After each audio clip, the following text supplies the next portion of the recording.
Hola, ¿cómo están? Bienvenidos. Esta es otra edición de Eduardo Ledesma Pregunta, aquí en una locación especial en la Casa de la Cultura, en Colonia Santa Teresa, en la provincia de La Pampa, en el marco de un festival de cine documental, el Pampa Doc Fest, y vamos a hablar hoy con un egresado en Comunicación Social y Fotoperiodismo, especializado en periodismo en crisis humanitarias. Trabaja como freelance y en docencia universitaria, editor y fundador de la plataforma de periodismo narrativo Angular.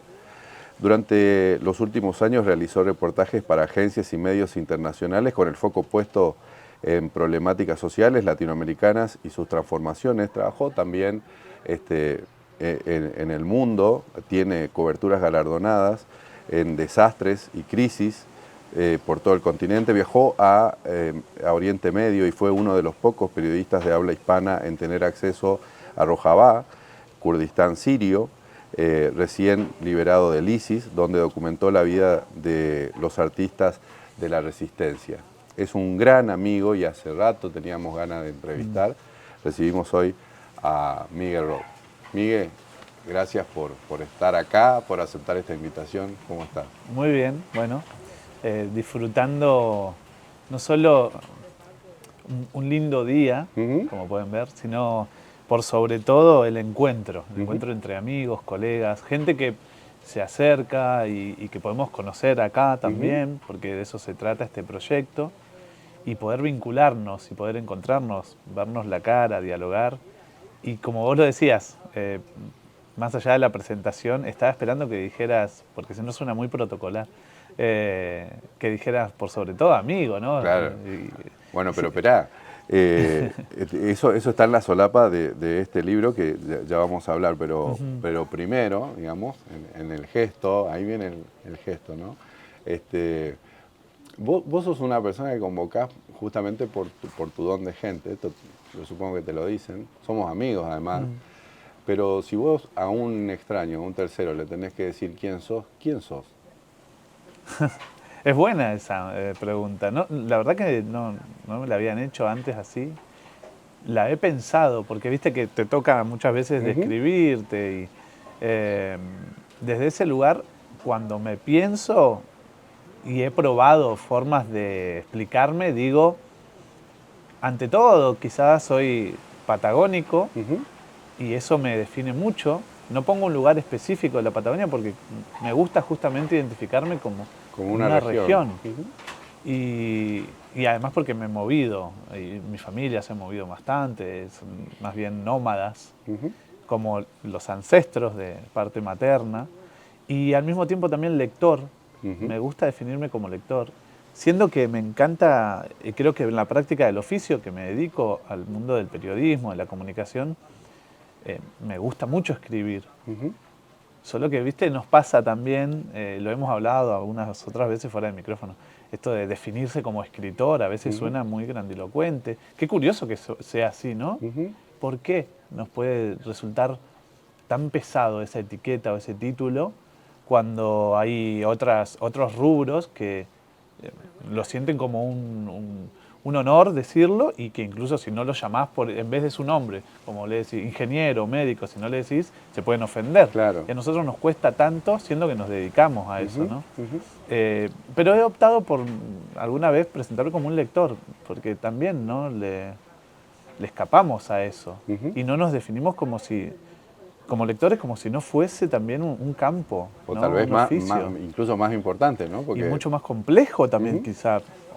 No sé si más, pero complejo sí, por lo que implica, especialmente en entornos o en la actualidad en los que vivimos, ¿no? De infoxicación, donde es difícil detenerse, hay una vertiginosidad que lo invade casi todo, y detenerse para esto, para dialogar, para tener en las manos un libro y dedicarle tiempo a la lectura, no es sencillo, es más difícil que antes. este libro, porque bueno, acá se justifica eso que estás diciendo, Sin Piedad, viaja a las sombras de la compasión sudamericana. ¿Qué es este libro? Acá hay crónica, ¿no? Sí, crónica. También está ilustrado, yo chapeo con eso porque está muy bien ilustrado por una colega amiga, Julia Duca, que supo llevar a lo concreto de una obra artística esas crónicas también, esas palabras.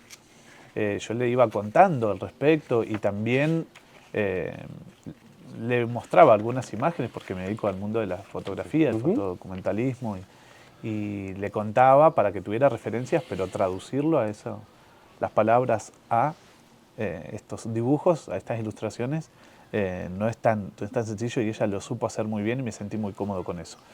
¿Qué es Sin Piedad? Es un conjunto de crónicas que dan cuenta de mis encuentros en los viajes que tuve la oportunidad de realizar por toda Sudamérica durante años. Es casi una década de viajes. Yo había comenzado desde muy jovencito. Tampoco sé, no hablamos de edades, pero bueno, un poquito después de mi adolescencia, cuando terminé el secundario, ya había comenzado a viajar a mochila y dedo. Tenía ese objetivo que tenían más jóvenes antes, creo. Incluso, mover el cuerpo. Sí, mover el cuerpo y hacer ese viaje latinoamericano, ¿no? El periplo latinoamericano o el tour que le han impuesto en otros lugares. Y la verdad es que para viajar para un latinoamericano, para un argentino, patagónico, en la época en la que lo hice, post-2001, en esa época de crisis, era muy difícil moverse. Y la única alternativa era moverte a dedo y gracias, y es que lo podías hacer. Con todo lo que eso implica. Claro, con todo lo que eso implica. Que es, por ejemplo, encontrarte con personas en el camino que pueden tener muchas sombras, que no son tantas, y muchas personas que te encontrás en el camino también, incluso en un camino que sale de la ruta tradicional, la ruta asfaltada, la autopista. Yo buscaba los senderos latinoamericanos, no la postal turística. Quería conocer el corazón latinoamericano. Por eso me dirigí a Bolivia, por una cuestión estratégica también, digo, porque geográficamente ya venía leyendo, es el corazón latinoamericano. Bueno, quería llegar, conocer esa cultura y pude hacerlo así, viajando un poco en colectivo, a dedo, y me encontré en esos viajes con personas que confrontaban con las ideas que yo ya tenía establecidas o preestablecidas. Y no confrontaban mal, por eso digo, no tenían sombras. Me acuerdo de Lidia, por ejemplo, de una mujer cholita que vendía en un puesto ferial y que yo iba y compraba pacumuto. Para los que son del norte lo pueden identificar, acá en el sur no se le llama así, son las brochetas con carne. Ella hacía unas brochetas, tenía una parrilla móvil con una carretilla, y yo bajaba de un colectivo urbano ahí cerca de esa feria en la que estaba, ella estaba en la calle, y ya el olor me tentaba tanto que comencé a pasar ahí regularmente y me compraba una brochetita de las de ella. Y me veía ahí seguido y me empezó a contar de su historia y me preguntaba de dónde venía y se reía porque venía de tan lejos, de Argentina, y que hablaba raro pronunciando la Y. Y nos hicimos amigos. Y me empezó a contar en ese vínculo cuestiones que, como te digo, empezaron a confrontar con ideas que yo tenía, con formas de creer, por ejemplo. Porque ahí hay una cosa, ¿no? Porque ahora es tu trabajo, ¿no? Sí. Es decir, a mí siempre me asombra, porque yo siempre te lo digo también, me encantaría tener la posición ante la vida que hay que tener para cubrir crisis, para cubrir catástrofes, para estar ahí enfrentándote con la muerte todo el tiempo o con situaciones críticas. Situaciones límites. Sí. Es un trabajo hermoso, romantizado tal vez, porque Tal después cual. hay que ponerle el cuerpo, ¿no? Sí. Pero ¿qué buscas, no? Porque en ese trabajo hoy puede venir una agencia con las que trabajás y bueno, hay que ir a cubrir, ¿no? Sí. Pero en ese momento, ¿qué es lo que buscabas? ¿O qué es lo que seguís buscando, no? Sí. En el camino. Sí, tal cual. Está buenísimo lo que planteas. Creo que comenzó de una manera y el libro, por ejemplo, Sin Piedad, da cuenta de eso también. Se fue transformando. Tenía una idea primigenia. Yo me crié en un barrio obrero en la Patagonia, un barrio de trabajadores del ferrocarril. Mi abuelo fue toda la vida ferrocarril, trabajó en el ferrocarril hasta la época del menemismo, donde se cerraron tantas líneas y desaparecieron tantos pueblos y puestos de trabajo, y él también se quedó sin trabajo, y eso cambió mucho la dinámica familiar. Apenas llegábamos, ni se llegaba a fin de mes, pero la abuela, por ejemplo, hacía mate cocido no solo para mí, sino para los nenes del barrio, que todos estábamos más o menos en la misma. Hoy lo llamaremos una situación de pobreza. Claro. Entonces, una infancia así, no triste, pero sí con muchas carencias. Y con los años empecé a notar esa desigualdad. Al principio uno cuando es niño no está naturalizado, ¿no? Claro. O sea, no alcanza. Mis mejores amiguitos eran 13 hermanos. Yo en algún momento cuento eso también. Jugábamos al fútbol en la placita y uno de los hermanos mayores, con otros amigos los veíamos haciendo algo raro con una bolsa y era que estaban consumiendo Oxirran, y después nos enteramos de lo que les producía y era como algo cotidiano. Con los años empecé a darme cuenta de que no necesariamente era algo Claro, que la tenía que idea ser de que natural. no está dado, digamos, Exacto. ¿no? Y notamos, y le pude poner nombre a eso, Claro. que era desigualdad. Ujú. Y con lecturas, yo no fui un niño lector, con la adolescencia empezaron a llegar ciertos libros y ahí en esos libros se transformaron formas de ver el mundo. Noté, por eso digo que le pude poner nombre a las cosas, me di cuenta que eso era desigualdad, que era Incluso lo que te pasaba, ¿no? lo que provocaba, porque también había cosas que no entendía en mi entorno barrial y familiar, que eran muy tristes, y cuando le pude poner nombre dije, ok, esto existe y también existen formas de contrarrestarlo. Ok. Empecé a conocer que habían formas de contrarrestar esa desigualdad o la injusticia, y me enamoré de esas filosofías o de esas formas de creer. Y dije, ok, yo me gustaría formar parte de esto, de las luchas de las resistencias. Me empecé a leer esas cuestiones y me apasionó, ¿no? Las resistencias populares. Además era un momento ya posterior a mi adolescencia, terminando secundario, muy álgido, ¿no? Del 2001, 2002, donde había movimientos populares de recuperación de fábricas. Chicos de la misma edad que yo iban y hacían ollas populares y salían a pelear por los derechos que después disfrutamos nosotros. Pero yo en ese momento todavía no, lo veía apenas. Y esas cosas me gustaron mucho. Y dije, ok, yo también quiero conocer más qué está pasando en nuestra Sudamérica y a ver qué puedo hacer yo. Entonces, la palabra ahí, ¿qué es para vos? Un refugio. Me lo he planteado, porque alguna vez dije, ok, es más que un refugio, es una salvación, pero creo que la mejor Puede ser una definición... herramienta, es un arma también, ¿no? O sea, Tal cual. Se puede transformar en una mano extendida o se puede transformar en un arma. Pero creo que la palabra como tal para mí ha sido un refugio, porque en momentos de dolor o de incomprensión, yo recurría a las palabras, algunas veces para bocetar mis ideas, mis sensaciones y pasar lo abstracto a algo concreto. Objetivarlo, claro. Exacto, objetivarlo, y era terapéutico sin saberlo como Claro, tal. claro, instintivamente lo hacías, Exacto, de forma, ahí sí, genuina, natural, ¿no?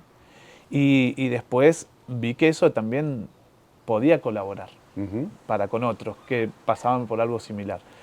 Y ahí sí, en una primera instancia dije, ok, esto sí tiene una función casi redentorista, ¿no? Después entendí que no era el lugar. Cuando ya había comenzado a practicar el oficio, había terminado el secundario, no era mi lugar, que yo no le iba a dar voz a los sin voz, sino ni hacer un periodismo redentorista, sino que podía colaborar con mis palabras, con fotografías, con el trabajo documental, a mostrar esas historias, a amplificarlas, las de los demás, que a mí me interpelaban, y eso de alguna forma transformar, ¿no? Vos sos patagónico, viviste en el mundo también, lo habitaste, ahora estás en el norte, Sí. Un rato en el norte, un rato en el Por sur, acá, sí. más en nuestra zona, en Misiones. Y sin embargo, nos reunimos todos los años, hace un par de años, hace varios años, aquí en la colonia Santa Teresa, que podría decirse, bueno, es más o menos en el centro del país o en el norte de la Patagonia, digamos. Tal cual. Para hablar de estas cosas, ¿no? En un formato, ponele el del cine documental, ¿no? Sí. ¿Por qué? Porque el punto de encuentro nos hace falta. Es curioso porque surgió por otros motivos el festival. Veníamos trabajando con una agenda cultural bastante activa en el pueblo y en el marco del centenario dijimos, hey, hagamos un evento más fuerte, ¿no? Más consistente. Ya había surgido esta idea que veníamos pensando y fue en plena pandemia. Y fue el único festival, la primera edición, que se realizó con presencialidad en una franja que se había abierto en ese entonces. Y ya desde la primera edición tuvo ese objetivo. Crear un punto de encuentro. ¿Un punto de encuentro entre qué? ¿Entre quiénes? ¿Para qué? Entre realizadores, documentalistas, periodistas, colegas, amigos que no nos estábamos viendo, que antes nos solíamos encontrar en otros festivales, nos conocimos en festivales y se generó eso tan bonito cuando se abrieron las puertas, previo a la pandemia, cuando se abrieron las puertas a que hubiera periodistas de provincias que se pudieran encontrar, porque si no siempre estamos muy distanciados y aislados, por diferentes razones que podemos mencionar, pero sucede. Dijimos, qué lindo sería, especialmente en este momento, volver a encontrarnos como colegas periodistas, pero con la comunidad también, claro, con la comunidad del lugar, que pueda conocerlos, que nos pueda conocer como realizadores y nosotros a ellos, que permiten esto, justamente, facilitan, abren las tranqueras del pueblo para que nos podamos encontrar. Y a otro ritmo, que ese también es parte del objetivo. O sea, La Pampa tiene esa característica. Nos ofrece, es casi como el ritual del mate, nos ofrece un tiempo, nos invita, nos convoca a, ¿viste?, tener otros ritmos, otro tiempo, hacer esto. Nos sentamos acá, con una mesita muy simple, en un entorno tranquilo, que nos invita a leer, a conversar, a pensar juntos. No es habitual eso, no, pareciera una... Además porque estamos hablando de un festival internacional de cine documental, me consta porque además este año fui jurado, la cantidad de gente que participa, ¿cuántos? 400, 500... Más de 500 documentales en esta edición. De todo el mundo. Más de 40 países representados. ¿Sí? Sin embargo, viste, hay como esa especie de disloque, por no decirlo con contradicción, porque uno vende el título participa gente de todo el mundo. Sin embargo, la comunidad de Santa Teresa es una comunidad de 500, 600 habitantes, es una colonia, de hecho, rodeado de campo, de gente de campo. Exacto. Pero, sin embargo, por lo que se ve, adoptaron este festival. Sí.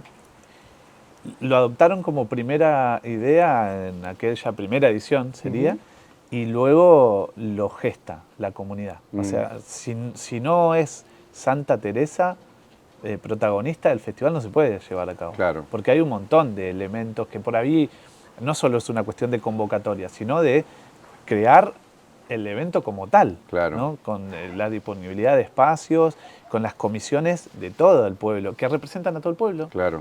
La comisión de la escuela, del están club. implicados, digamos, Exacto. ¿no? La comisión del hogar de ancianos, todo el municipio afectado a las tareas del corralón municipal, los trabajadores que no es que dejan de atender sus cosas del municipio, de cuidar al pueblo, sino que además se les agrega, porque ellos lo toman como tal, el acomodar el espacio, el prepararlo.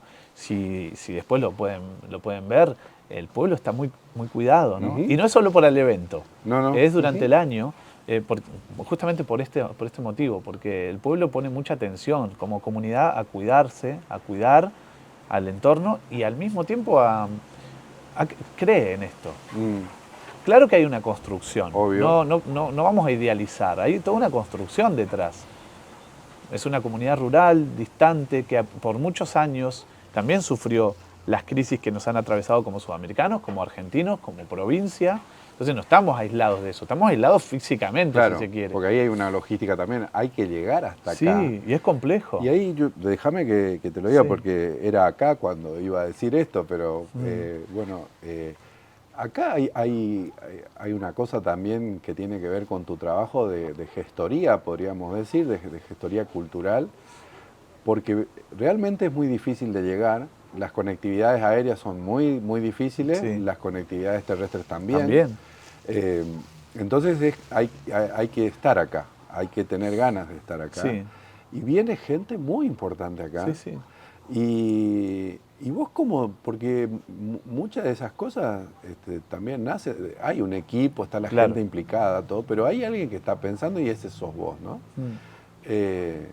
Y la gente que viene y habla de eso, digamos que lo primero que pone en valor es, bueno, hay como una capacidad que tenés de juntar a gente más o menos afín en el punto de vista, ¿no? Claro. En el punto de vista de las cosas que hace, independientemente de la rama del hacer o del saber Tal que cual. desarrolle. ¿Y eso por qué? Porque te sale natural, porque lo buscás, ¿por qué? En realidad creo que no se trata necesariamente de mí. Yo creo que ahí hay una cuestión de que... Vos dijiste una palabra que la define, que es la afinidad. Como equipo de trabajo, y yo lo intento practicar en mi vida. Lo he entendido así. Me gusta estar rodeado y trabajar en afinidad. No verticalizar.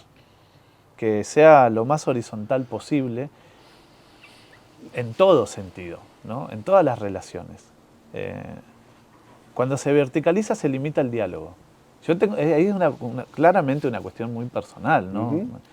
Yo no creo en la institucionalización y trabajo con un montón de instituciones o entidades o agrupaciones de personas que se institucionalizan, pero no es mi creencia. Yo no practico la institucionalización. Busco que sea, vuelvo a decirte, lo más horizontal todas las relaciones. Que no se ejerza el poder de una persona sobre otra, ¿no? Entonces eso facilita el diálogo. Y por eso te decía, no sé si se trata de mí. Uno percibe cuando el otro se abre al diálogo. Nosotros nos conocimos así, en un festival que estaba lleno de gente de un montón de lugares del mundo y de un montón de lugares de Argentina, y alguien te nombró, alguien nos nombró, nos presentó. Sí, ese alguien es Ernesto Pico, por ejemplo, que dijo una cosa, ¿no? Que me parece, porque él ya te conocía y él, bueno, había leído mi libro, me lo había presentado, decía, bueno, vos tenés que hablar con Miguel, claro, porque ustedes escriben más o menos lo mismo. Bueno, ¿no? qué honor que diga eso. Y a partir de ahí... Para mí, ¿no? Nada, déjate. Claro, ¿no? Porque, a ver, yo me dedico a la escritura, me gusta, tengo un libro, pero lo hemos hablado, hay referentes. Y me gusta que podamos ser amigos y yo tener un amigo, alguien que lo siento como un referente. Y al decir eso, también estoy diciendo en cuestiones del trato. Porque también los chicos que están haciendo cámara, hace poco estábamos hablando con Ana Cacopardo, son referentes, para mí son referentes. No quiero entrar en la admiración, porque suena casi como al compromiso. Una vez estás comprometido con, eso se puede romper y después, mientras más verticalizás la relación, más duro después es el golpe, la caída. En cambio, si funciona desde la referencia, hay más flexibilidad, fluye desde otro lugar. Y cuando vos, Ernesto, te dijo eso, me dio a entender cosas también. Y a mí también me habló de vos, así como me habló de otros colegas amigos que vienen de otros lugares. Y era curioso que muchos éramos de provincias, ¿no? Digo, provincias re distintas. Tucumán, Chaco, bueno, Misiones, Santiago, ¿no? Patagonia, Pampa, Río Negro, Neuquén y Córdoba, ni hablar. Era bonito eso, ¿no? Muy, muy bonito. Porque creo que se daba también por esto, porque nosotros estamos aislados en provincias. Argentina es un país macroencefálico, todo está muy nucleado y está bueno romper esas lógicas. Pero romperlas desde adentro, digo, alguien que vive en la capital, es más difícil. Claro. Tengo amigos también de la capital y les cuesta verlo. Y les cuesta romper con la mirada tan porteñocentrista. En cambio, quien está por fuera de eso, pareciera que ya hay un código común. Por más distinto que sea el hablar de un correntino con un rionegrino, ¿entendés? Un neuquino. Ya hay algo ahí que nos puede vincular. Y al mismo tiempo está bueno pensarse como ese tipo de cosas nos ayudan tal vez a pensarnos con menos ideas o identidades nacionalistas. eso también lo vinculo con la institucionalización. Y lo aprendí en los viajes. Ya no pensarnos tanto como un Estado, necesariamente, como alguien que forma parte de un Estado, sino como alguien que es habitante de y que piensa más en el vínculo con el otro sin la etiqueta. Porque cuando vos te etiquetás, muchas veces te identificas con una cosa, con un edificio, con una institución, con una religión, por encima de quién vos estás construyendo como persona. Claro, que acá pasa una cuestión también de la pluralidad, ¿no? De entender que son personas que son las que le ponen la cara, la voz y el corazón a esas regiones tan diversas que tiene este país, ¿no? Tal cual. Que no divide, sino que justamente une desde su diversidad, que Totalmente. puede servir para aprender del otro, incluso para cargar al otro, ¿no? Porque tal cual, también pasa. Tal cual. Así como se genera el vínculo también, ¿no? Sí, sí. Y desde ese lugar, desde el humor también, a ver, el humor es una de las formas tal vez más elevadas de la inteligencia. Y es curioso eso, ¿no? Porque muchas veces, no sé, el humor, yo lo recibo en estas comunidades como en ningún otro lado. El humor rural, el humor campesino. Claro. Y fíjate que la lógica habitual es la de viene de campo, no tiene idea de la vida, ¿viste? Estos son pobladores, ¿de dónde venimos? De un pueblito. Y en realidad como que es de forma peyorativa, ¿no? Qué bueno puede salir de ahí. Y en realidad el humor, que como te digo, que he vivido en estos lugares, no lo he visto en ningún otro lado. Y es una de las formas más elevadas de inteligencia. Entonces yo puedo considerar, ergo, a un poblador rural como una de las personas más inteligentes. Sí, pero para eso tenés que entender, ¿no? Exacto. Que hay una agudeza ahí, ¿no? Totalmente. Miguel, ¿cómo se hace para hacer gestoría cultural en una colonia, en espejo con lo que sucede en este país centralista, digamos Buenos Aires, poder atraer todo eso? Porque más allá de todo, esto es logística, son espacios, es gente, las distancias son largas, es comida, es una cantidad de cosas. Un montón. Y por ahí hay gente que nos está viendo y que tiene la intención de poder hacer cosas en sus comunidades. Sí.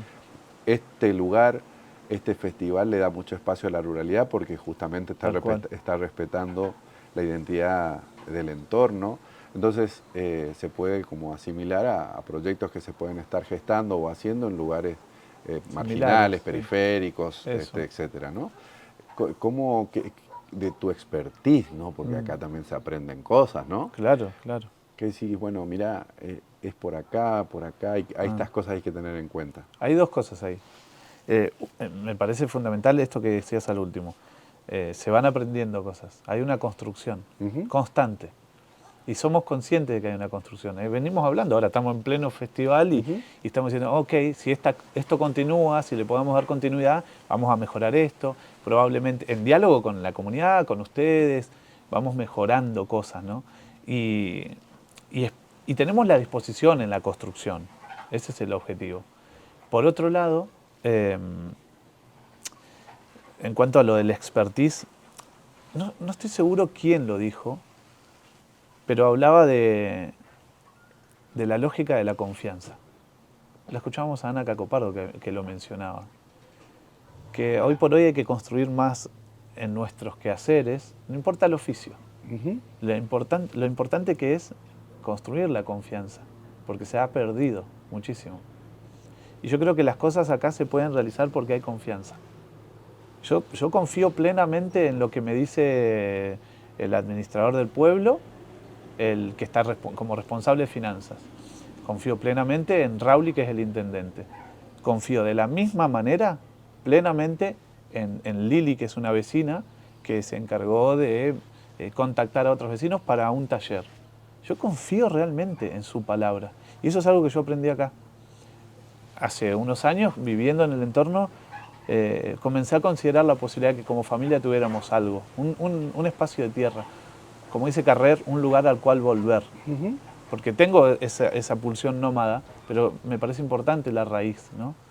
Y me pareció que este era el lugar. Entonces estaba buscando y dimos con un lugar muy bonito y el vecino nos ofreció comprarlo y cuando hablábamos de la transacción me dice, ya está, no, ya está. No hace falta papeles, no hace falta reservar nada, ¿no? dalo por hecho.